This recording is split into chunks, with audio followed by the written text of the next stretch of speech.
পদ্মার বুকে জেগে ওঠা চরাঞ্চল, যেখানে নদী ভাঙন আর দারিদ্র্যের সঙ্গে প্রতিদিন লড়াই করে বেঁচে আছেন হাজারো মানুষ।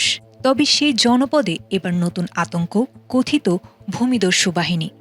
পদ্মা নদীর মাঝখানে বিস্তীর্ণ চরে কৃষিকাজ আর নদী নির্ভর জীবনই মানুষের বেঁচে থাকার প্রধান অবলম্বন। কিন্তু সেই চরাঞ্চলেই এখন আতঙ্ক আর অনিশ্চয়তায় দিন কাটছে স্থানীয়দের। অভিযোগ উঠেছে, হরিরামপুর উপজেলার আজিমনগর ইউনিয়নে একটি প্রভাবশালী চক্র দীর্ঘদিন ধরে জমি দখল, চাঁদাবাজি ও ভয়ভীতি প্রদর্শন করে আসছে। স্থানীয়দের দাবি, এই চক্রের নেতৃত্বে রয়েছেন উপজেলা বিএনপির সাবেক সভাপতি হান্নান মৃধা। ভুক্তভোগীদের অভিযোগ, রাজনৈতিক প্রভাবকে কাজে লাগিয়ে অসহায় মানুষের ফসলি জমি দখল করা হচ্ছে। কেউ প্রতিবাদ করলেই হুমকি, চাঁদা দাবি, এমনকি হামলার শিকারও হতে হচ্ছে। এতে অনেক পরিবার জমি হারিয়ে মানবেতর জীবনযাপন করছে। স্থানীয়ভাবে প্রতিকার না পেয়ে ভুক্তভোগীরা স্বরাষ্ট্রমন্ত্রী বরাবর লিখিত অভিযোগ দিয়েছেন। অভিযোগে বলা হয়েছে, রাজনৈতিক পট পরিবর্তনের পর এলাকায় দখল ও চাঁদাবাজির ঘটনা আরও বেড়ে গেছে। রান্দাও দিয়ে কুবাইছে, রান্দাও, সাপুল, দেশি অস্ত্র শস্ত্র দিয়ে এই টিনগুলো কুবাইছে। আমার কাছে চাঁদা দাবি করছিল, আমি চাঁদা না দেওয়ার কারণে আমার দোকানে যত মাল সাবানা ছিল এগুলা সব তারা লুটপাট করে নিয়ে গেছে। এরা আমার ডাকে আমার কাছে 5 লক্ষ টাকা চাঁদা আছে।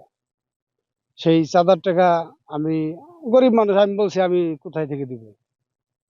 না দেওয়াতে ওই আমার 15 বিঘা জমির কলার বাগান ছিল, এই ধরন্ত কলার বাগান, সেই বাগান কাইটে তছনছ করে ফেলাইছে। তারপর আমার ওই আমি বলছিলাম আমি কিছু টাকা দিব, আমার গাছে কলা আছে, কলাগুলো আমার বিক্রি করার টাইম দেন। তারা সেই টাইম দেয় নাই, ওই কলা সহ লুটপাট করে আমার বাগান কাইটে ওই কলাগুলো নিয়ে গেছে। যত অনুরোধই করছি তারা মানে নাই। অভিযোগ করছিলাম হলো ওই থানা বরাবর একটা, টিওনো অফিসে একটা করছিলাম, না কোনো প্রতিকার পাই নাই। সবই হান্নান মৃধার টাকার কাছে বিক্রি হয়ে গেছে। তারা আমারে বজলু একবার মারছে, 3জন লোক নিয়ে মারছে, মারার পরে পোশাক টোশাক ছিঁড়া লাইছে। পরবর্তী আর একদিনকে আমার মারছে হলো যে এটা সাহেদ মোল্লার দোকানের ওই জায়গায় যাই, সেটা শামসুদ্দিন বলে আলামি। তাই তার পরবর্তীতে আমার ভুট্টা সহকারে ভাঙ্গে নিয়ে গেছে, আমার বোরিং করে রয়েছে, মেশিন মেশিন সব নিয়ে গেছে এই শামসুদ্দিন মেম্বারের নেতৃত্বে, মনে করেন যে ওই জায়গার বাহিনীরা। এই যে বাড়িঘর ভাঙচুর করছে, তারপর আমার একটা ধরন্ত এই যে কলা বাগান 15-20 বিঘা কলার বাগান ছিল, সেটা ভাঙছে। তারপরে আপনার একটা ট্রলার বানাইছে, মাত্র এই যে ট্রলারটা নামাইবো সেই নতুন ট্রলারটার ওরা ভাঙচুর করে খাদে ফালাই দিছে। বাচ্চা কাচ্চা নিয়ে তো আমরা আতঙ্কেই থাকি, ছেলে মেয়ে নিয়ে। কারণ এই যে সেদিন আইসা আমাদের বলছে যে পেট্রোল আনো, পেট্রোল আইনা বাড়িঘর আগুন ধরা দাও, পুড়ায় দাও সবকিছু। তাই আমরা আবার তার হাতে পায়ে ধইরা আমরা এই বাড়িঘর তাদের কাছ থেকে চাইয়া রাখা লাগছে আমাদের, যে আমরা ছেলে মেয়ে নিয়ে কোথায় যাবো, আমাদের তো থাকতে হইবে। ঘর টর ভাঙচুর করছি, তারপর আমার দেবরের মাথা ফাটাইছে।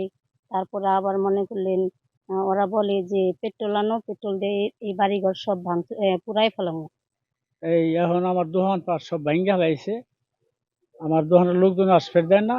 লোক হলো হান্নান মৃধার বাহিনী। এখনো আমরা আতঙ্ক, আমরা তারিখের কাছে আমরা সুস্থ বিচারটা চাই। দুর্গম চরাঞ্চল হওয়ায় সেখানে আইনশৃঙ্খলা বাহিনীর উপস্থিতিও তুলনামূলক কম। আর সেই সুযোগেই প্রভাবশালী গোষ্ঠী এলাকায় আধিপত্য বিস্তার করছে বলে অভিযোগ স্থানীয়দের। তবে সব অভিযোগ অস্বীকার করেছেন হরিরামপুর উপজেলার বিএনপির সাবেক সভাপতি হান্নান মৃধা। আমি 13টা ইউনিয়নের সভাপতি ছিলাম। শুক্রবার আমার কমিটি স্থগিত করছে, ভেঙে দিচ্ছে, আমার নতুন কমিটি হবে। ওই চরাঞ্চলে আমার যাওয়াই হয় কম। মানুষের জন্মভূমি, আমাদের চেয়ারম্যান বছর 13 বছর, বুঝছেন। তো আমার কাছে এই ধরনের কোন ছোটখাটো খাজনাবাদী ছাড়া জমি, ওগুলি আমার বড় ভাই আছে আলিপুর খান, উনি এটা মেটার পরে টুকটাক যদি ফেরত জমা হয় 2 সালে গিরানি করে দেয়। ওই ধরনের কোনো অত্যাচার হয়েছে এমন কোনো প্রশাসনের কাছে মনে নাই। আপনি দিকে শুনবেন টিউন আছে, সিলেট আছে, থানা প্রশাসনের চড়াটা ফাঁড়ি করছে, টাকা দিয়েছে, লোকাল গভর্নমেন্ট আছে, মেম্বার চেয়ারম্যান আছে, টাকা দিয়ে জিজ্ঞেস করলেই মনে হয় তথ্য করতে ভালোভাবে, বুঝছেন। এদিকে অভিযোগের সত্যতা মিললে সাংগঠনিক ব্যবস্থা নেওয়ার কথা জানিয়েছে জেলা বিএনপি। বিষয়টি বর্তমানে তদন্তাধীন অবস্থায় রয়েছে। সেটা আমাদের আইন প্রয়োগকারী সংস্থা স্বরাষ্ট্র মন্ত্রণালয়েও শুনেছি দরখাস্ত দিয়েছে। তার পরিপ্রেক্ষিতে মানিকগঞ্জের পুলিশ সুপার মহোদয়কে সেটা জানানো হয়েছে। তিনি অলরেডি একটা ইনকোয়ারি টিম গঠন করে দিয়েছেন, সেইখানে তার বিরুদ্ধে তদন্ত হচ্ছে। তিনি যদি এই ধরনের কর্মকাণ্ডের সাথে জড়িত থাকেন, তার প্রমাণ পাওয়া যায়, আমরা আমাদের দলীয় নেতা যিনি আছেন এবং তার অনুসারী, এদের বিরুদ্ধে আমাদের যে সাংগঠনিক ব্যবস্থা, দলীয় ব্যবস্থা, সেই ব্যবস্থাগুলো আমাদের জেলা কমিটির পক্ষ থেকে গ্রহণ করা হবে। মানিকগঞ্জ জেলা প্রশাসক নাজমুন আরা সুলতানা জানিয়েছেন, বিষয়টি যেহেতু স্বরাষ্ট্র মন্ত্রণালয়ে পাঠানো হয়েছে, নির্দেশনা না পেলে তদন্ত করে প্রয়োজনীয় আইনগত ব্যবস্থা নেওয়া হবে। এটি যেহেতু ফৌজদারি এই বিষয়টি পুলিশ দেখাশোনা করে, এটি নিশ্চয়ই পুলিশ দেখছে, আমরা সেটি খোঁজ নিয়ে দেখতে পারি এবং অভিযোগ প্রমাণিত হলে অবশ্যই তাদের দৃষ্টান্তমূলক শাস্তি হবে। জমি বেদখলের বিষয় বলেছেন, আমি আপনার মাধ্যমে তাদেরকে অনুরোধ করব যে তারা যেন সরাসরি আমাদের সাথে এই বিষয়ে যোগাযোগ করে। তারা যদি সেই জমির রাইটফুল ওনার হন, তাহলে সেইটার মানে তাদের অধিকার দেওয়ার সম্পূর্ণ দায়িত্ব আমাদের। সরকারি যে বিধিবিধান আছে সেই অনুযায়ী কার্যক্রম পরিচালনা করতে। তো খাস জায়গা ব্যবস্থাপনা বিষয়ে সরকারের সুস্পষ্ট নির্দেশনা রয়েছে এবং এই মুহূর্তে আমাদের যে খাস জায়গার মানে রেকর্ডভুক্ত ১ নং খতিয়ানভুক্ত যেই আমাদের খাস জায়গাগুলো আছে, আমরা এসিল্যান্ডের মাধ্যমে সেগুলো সিকিউর করার চেষ্টা করছি এবং কোথাও যদি মানে বেদখলের কোনো সংবাদ আমরা পাই, তাহলে আমরা যথাযথ উপায়ে তাদেরকে উচ্ছেদ করার চেষ্টা করছি। নদী ভাঙন, দারিদ্র্য আর অনিশ্চয়তার সঙ্গে যুদ্ধ করে টিকে থাকা চরাঞ্চলের মানুষের এখন একটাই দাবি, নিরাপত্তা আর ন্যায় বিচার।